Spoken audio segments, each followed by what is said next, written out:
Bonjour, je m'appelle Sébastien Bonnemaison et dans cette vidéo, je vais vous parler de deux compétences que j'ai acquises et que j'ai pu améliorer lors de ces 2 années passées en métier du multimédia et de l'Internet. Alors la première compétence est exprimer un message à travers les médias numériques pour informer et pour communiquer. Pour cette compétence, je prends l'exemple de quelques ateliers que j'ai eus où j'ai dû transmettre un message à travers des créations graphiques, qu'elles soient statiques ou animées.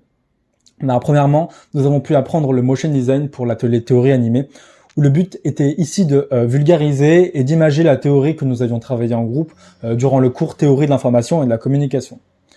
Pour savoir, avant d'arriver en MMI, j'avais déjà des bases dans le design graphique, mais le motion design était vraiment totalement nouveau pour moi. J'ai donc appris à transmettre un message à travers l'animation et donc créer un univers graphique complet, en passant des assets aux personnages, théorie du récit et typographie, pour ensuite animer le tout. C'était un challenge parce que les créations devaient avoir du sens en rapport avec la théorie, et pour que la vidéo réalisée soit comprise de tous, une grande attention devait être portée au déroulé de la vidéo en suivant des explications. Durant un projet en stratégie digitale, nous devions créer une nouvelle offre pour la société Kitok.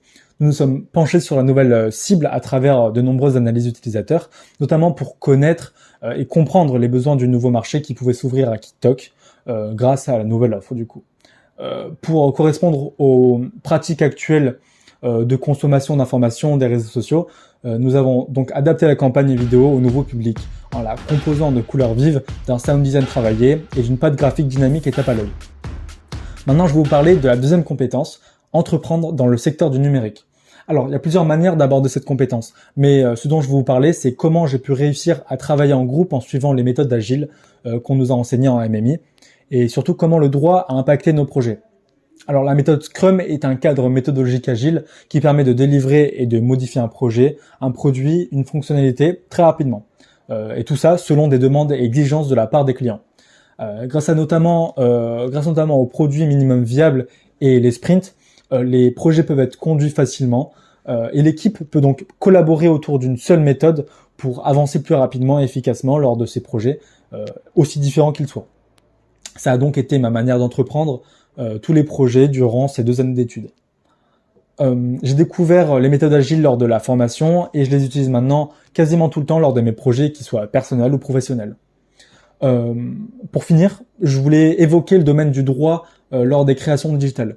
Alors abordé durant le projet Narration interactive, entre autres, qui était une expérience mobile que nous avons présentée au Musée des Beaux-Arts, nous devions porter une grande attention au droit car nous utilisions dans tous nos projets quelques œuvres affichées au musée.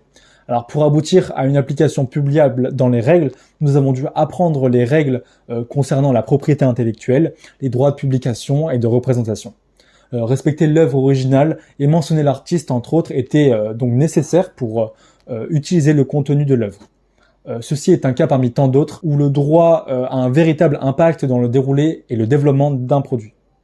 J'ai ici résumé 2 compétences que j'ai pu développer en MMI, mais j'ai mis un regard plus poussé sur d'autres compétences dans le rapport écrit. Merci de m'avoir écouté.